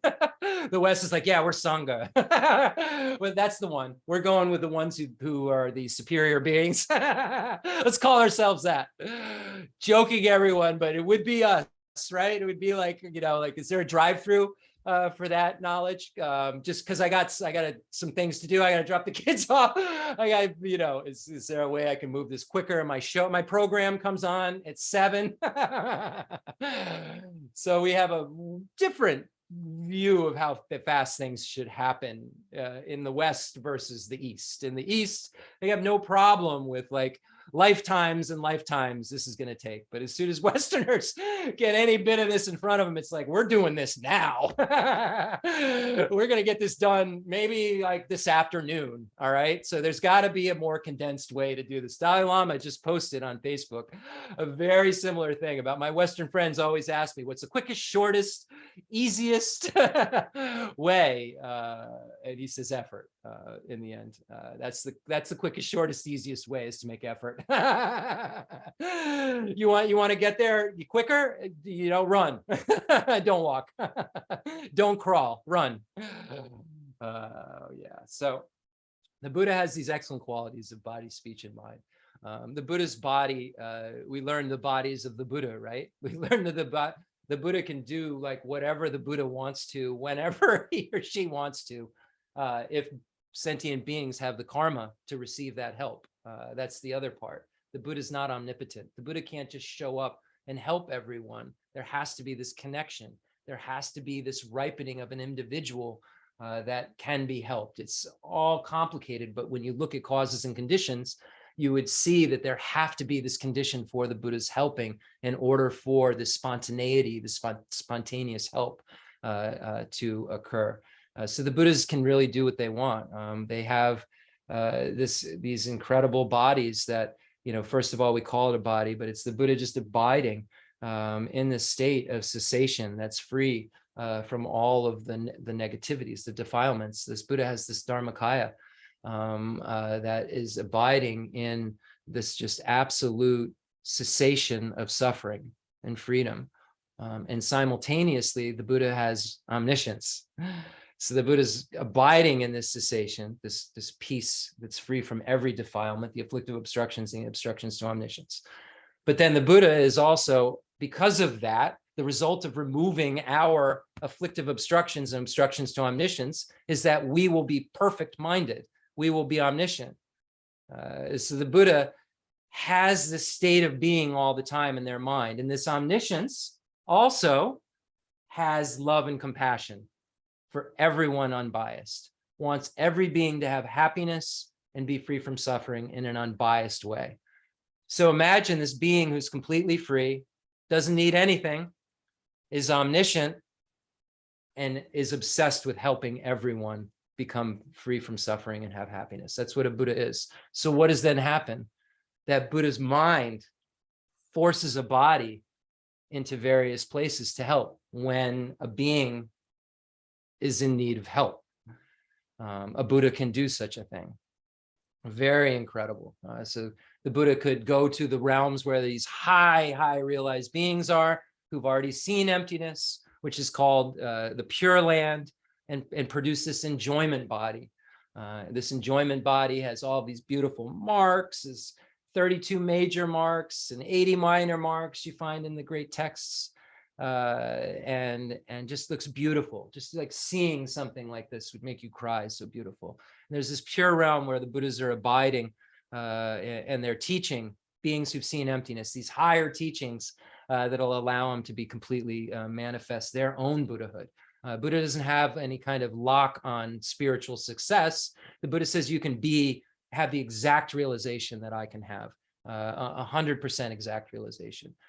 So this is how you do it. So the Buddha emanates to beings at their varying scopes in varying ways to show them what they need to do. Can't do it for them, can't take away their suffering, can't transform, can't give them any realizations, only teaches them what they need to do at that very moment in order to be free.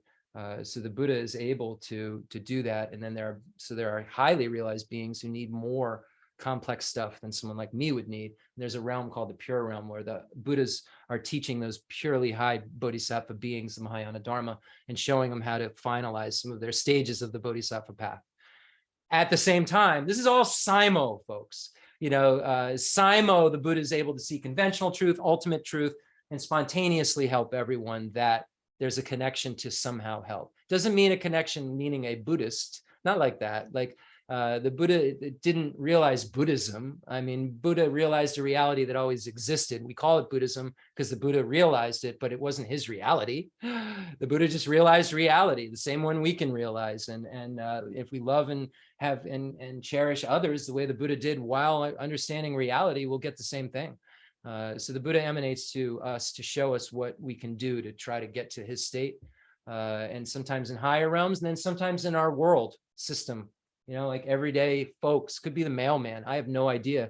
Dharmakirti says, be careful, quoting a scripture, a sutra. He says, you don't know who's a Buddha and not a Buddha. You can only go by your own mind, and your own mind is a mess, misperceives everything around you. And now you think you're going to know who's realized and who's not. So it gives you a kind of a different way of looking at the world around you when you start to think about those. But the Buddha can emanate, a body to any sentient being who he or she thinks that could help in some way to become a Buddha, right? It's the only reason the Buddha is emanating, not to is to try to help you get closer to your bliss and your freedom from suffering. And there's no lock on it. Everybody's got access to it, and everyone will be a Buddha according to Buddha. So the Buddha can emanate these bodies. We can see them. We won't see them in their fully majestic 32 major marks and 80 minor marks. This is only occurring in the Pure Land, right? These highly realized bodhisattvas can see this. But we see teachers, see the Dalai Lama, Lama Zopa Rinpoche, Khenser Geshe Wandak. We've seen Demolocha Rinpoche, so many examples, Geshe Aga, in our world of beings who are not quite aligned with the normal kind of being you see. You see, there's just something a little dimensionally different. They're just not operating in this same kind of space I am. And you really see it when you spend some time with yogis and spend some time with holy beings.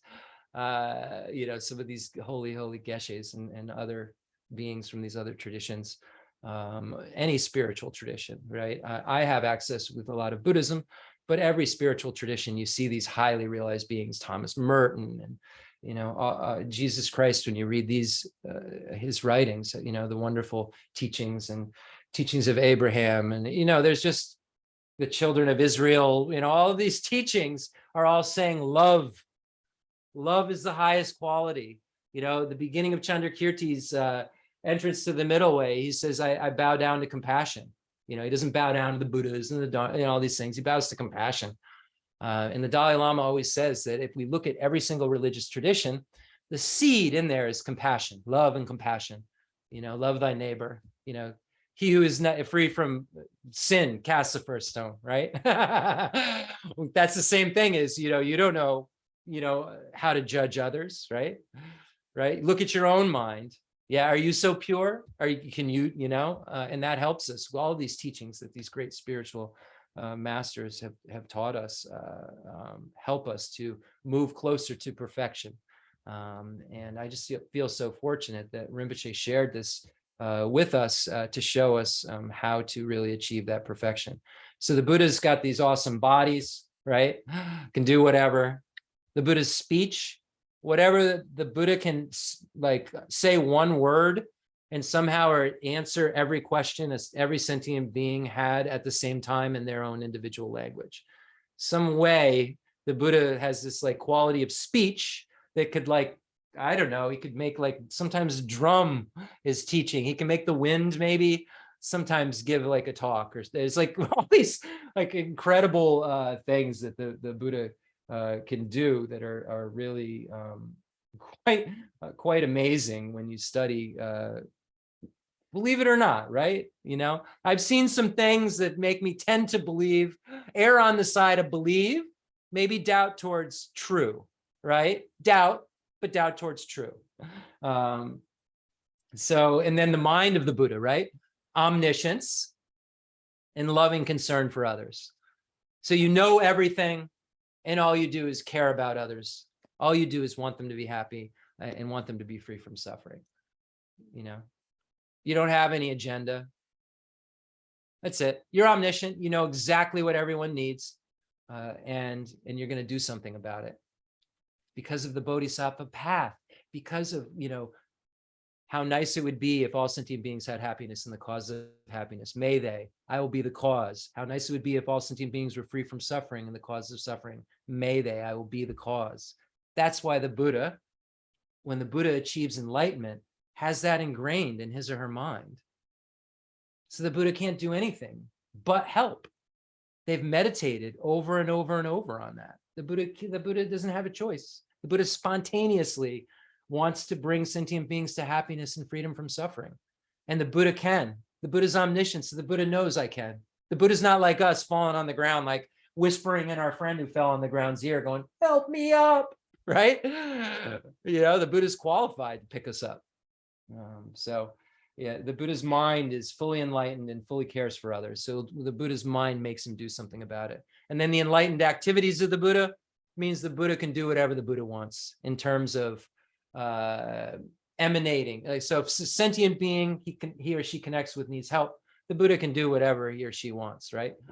Isn't kind of confined to all of the rules in the same ways that we would be. The Buddha does not have to be forced into a birth. The Buddha could produce one, emanate one.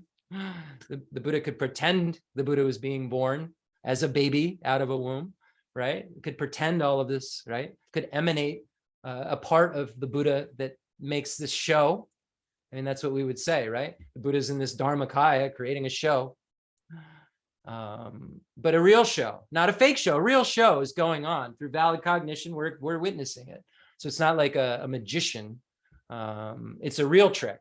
Like magic's fake. This is actually a real trick. But it's not a trick then if it's real, right? I guess trick infers that it's fake. So it's the actual reality of these miraculous things that can be done in front of our eyes that are really happening, that aren't created like a magician would to cut a fake body in half, right? All of it, though, is an illusion in terms of our grasping at it as being real, as having some inherent, identity from its own side. But there is conventional reality there where the Buddha can appear to us and conventionally be there. They're, we would say they're an illusion, but they're not any more an illusion than my sandals over there, right? When you study emptiness. So, yeah, that's it.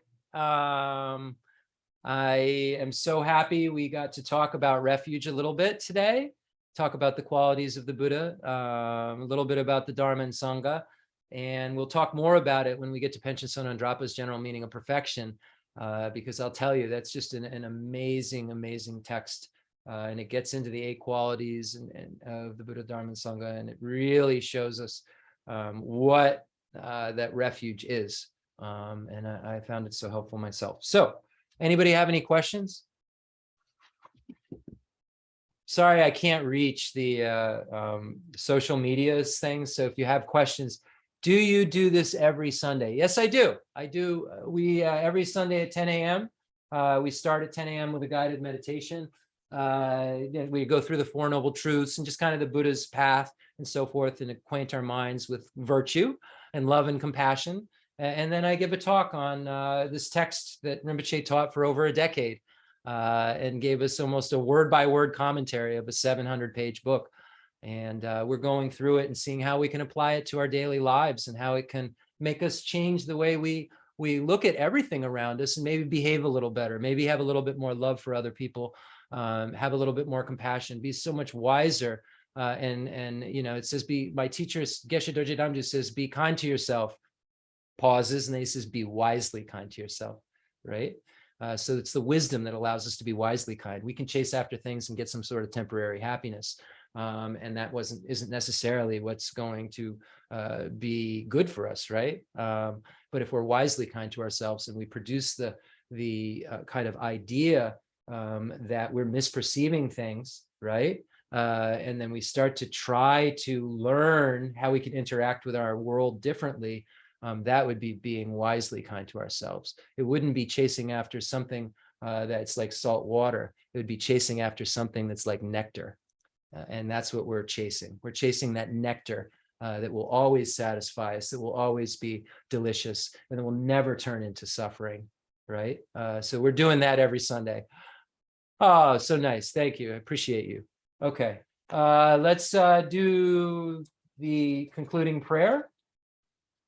This is from the Mind Training Teachings. It's called The 8 Verses on Training the Mind by Geshe Langri Tamba.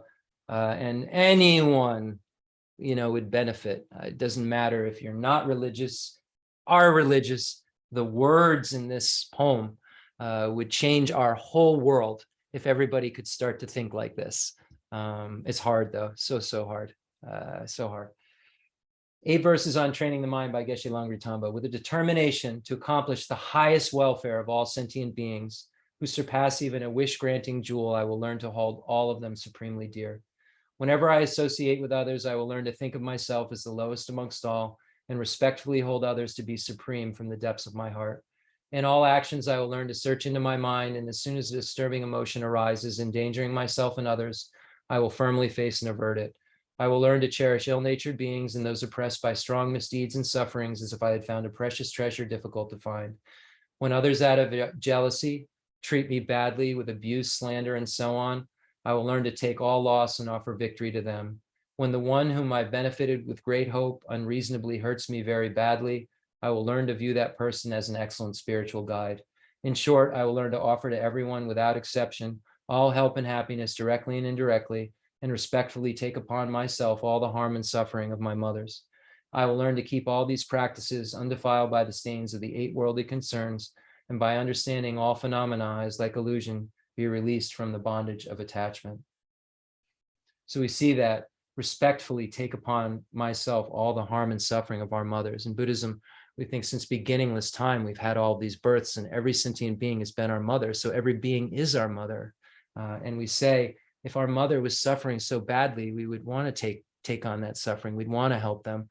And when we recognize that every being is our mother, it changes our attitude towards our universe. We'll make a mandala offering as a thanksgiving for the teaching and lineage. The fundamental ground is scented with incense and strewn with flowers, adorned with Mount Meru, the 4 continents, the sun and the moon. I imagine this is a Buddha land and offer it. May all sentient beings enjoy this pure land. I dedicate whatever virtues I've collected for the benefit of all teachings and of all sentient beings, and in particular for the essential teachings of Venerable Zandrapa to shine forever. I send forth this jeweled mandala to you, precious Guru. I dedicate all this virtue to emulate the knowledge of the hero Manjushri and likewise Samantabhadra as well, with whatever dedication is praised as supreme by all the conquerors who traverse the 3 times. I also dedicate all my roots of virtue for the sake of auspicious deeds. In that pure land surrounded by snowy mountains, you are the source of all benefit and happiness. All powerful Avalokiteshvara, Tenzin Gyatso, may you stay until samsara's end. I pray that we may never be separated in all our lives from Kensar Geshe Wandak in whatever form he or she wishes to emanate, whether it's the enjoyment body when we're Arya Bodhisattvas or the emanation body where we are now, where we never be separated until we become a Buddha and can help him or her free all sentient beings from suffering. And just real quickly to let everybody know, you can come right on Zoom. You go to www.buddhacenter.com. It doesn't matter to me. Come on, come off. You can have the picture up, not picture up. And there's a live link. Sunday, 10 a.m., live link, www.buddhascenter.com, BUDDHAS center.com, live link, Sunday morning, 10 a.m., Thursday night, 7:30 p.m. So that's what we'll be doing. And thanks a lot. I hope you all can change your minds and get a little bit better in terms of human being over the course of this week. And when we see each other Thursday, maybe everybody will be enlightened, but me. Hopefully I'll be a little better myself than I was. I know I'm a lot better than I was 20 years ago or 25 years ago. Thank goodness. All right. Thank you, everybody. Have a wonderful day. I appreciate all of you.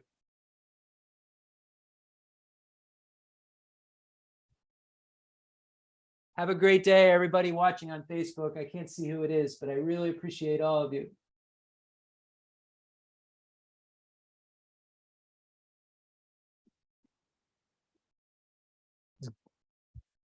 Oh, I didn't end. Hey, Lich, you want to have a meeting? Thank you so much for everything you're doing. I appreciate it. Yeah, we're getting up there. We're going to go live on TikTok soon. We get up to 1,000. We're going to be talking to the masses. Some of them who are quite unpleasant, I have to say, and like to be bullies. They think I'm just some egghead who never learned anything. One said, it's nice that you could read Wiki Dharma to us. Lich, I appreciate you, brother. We'll talk. I'm ending the meeting.